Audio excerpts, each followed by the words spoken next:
మధ్యాహ్నం వేళ జనాలు తమ తమ పనుల్లో బిజీగా ఉన్న సమయం. బయట అంతా సాధారణంగానే కనిపించింది. కానీ ఓ ఇంటి గుమ్మం దాటిన క్షణం అక్కడ మొదలైంది నిశ్శబ్దంగా నడిచిన ఆపరేషన్. అరుపులు లేవు, తలుపులు పగలగొట్టలేదు.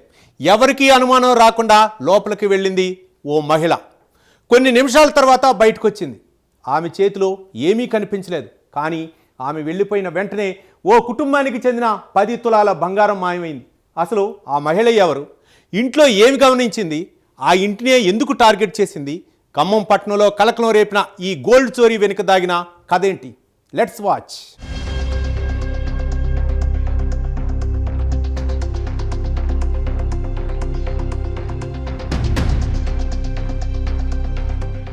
మార్కాపురం జిల్లాలో కంభం పట్టణం ఈశ్వరెడ్డి కళాశాల సమీపంలో ఓ ప్రశాంతమైన కాలనీ.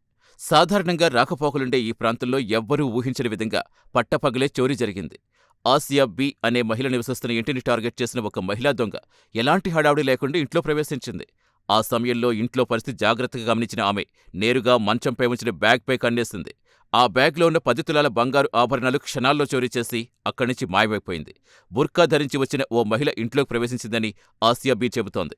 అయితే ఆ మహిళకు ఇంట్లో బంగారు ఎక్కడ ఉందో ఎలా తెలిసింది? ఇదే ఇప్పుడు దర్యాప్తులో కీలక ప్రశ్నగా మారింది. సాధారణంగా దొంగతనానికొచ్చే వ్యక్తి ఇంట్లో ప్రతి గదిని వెతుకుతాడు. అల్మారాలు, బీరువాలు అన్నీ పరిశీలిస్తాడు. కానీ ఈ కేసులో మాత్రం నేరుగా మంచంపై ఉన్న బ్యాగ్గే టార్గెట్ చేయటం అనేక అనుమానాలకు తావిస్తోంది. ఇంటి పరిస్థితిపై ముందే సమాచారముందా, లేక ఇంటి చుట్టుపక్కల కొంతసేపు గమనించి సరైన సమయం కోసం వేచి చూసిందా? ఈ కోణాల్లో విచారిస్తున్నారు పోలీసులు.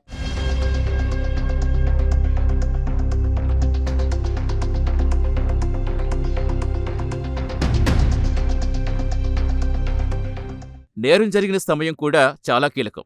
చాలామంది రాత్రివేళ దొంగతనాలకు పాల్పడుతుంటే ఈ మహిళ మాత్రం పట్టపగలే ఆపరేషన్ పూర్తి చేసేస్తుంది.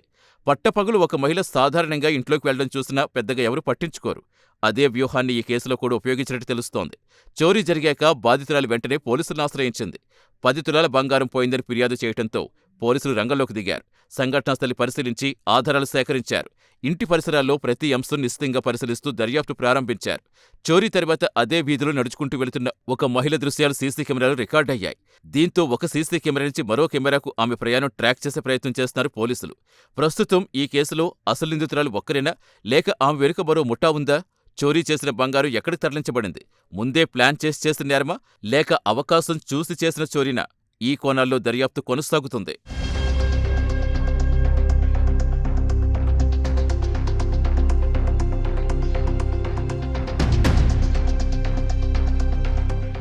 నా పేరు షేక్ ఆసియా బి అండి.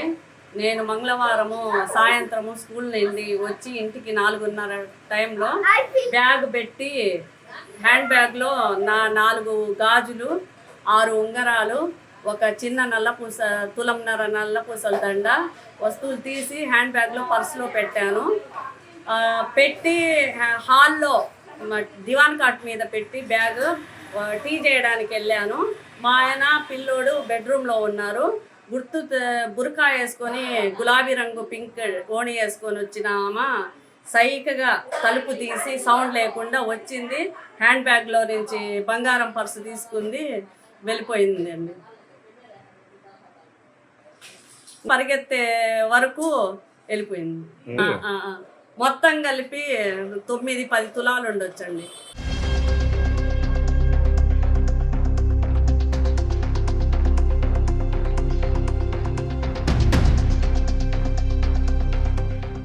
ఒక్క నిర్లక్ష్యం జీవితకాలం కూడబెట్టుకున్న సంపదను క్షణాల్లో దూరం చేయగలదు. అపరిచితుల పట్ల అప్రమత్తత, విలువైన వస్తువుల భద్రత, ఇంటి పరిసరాల్లో సీసీ కెమెరాల ఏర్పాటు, ఇవన్నీ ఇప్పుడు అవసరం మాత్రమే కాదు, రక్షణ కవచంగా మారాయి. ఖమ్మంలో జరిగిన ఈ గోల్డ్ చోరీ కేసు నేరస్తుల ధైర్యం ఎంత పెరిగిందో చెప్పడమే కాదు, ప్రతి కుటుంబం అప్రమత్తంగా ఉండాల్సిన అవసరాన్ని కూడా గట్టిగా గుర్తు చేస్తోంది.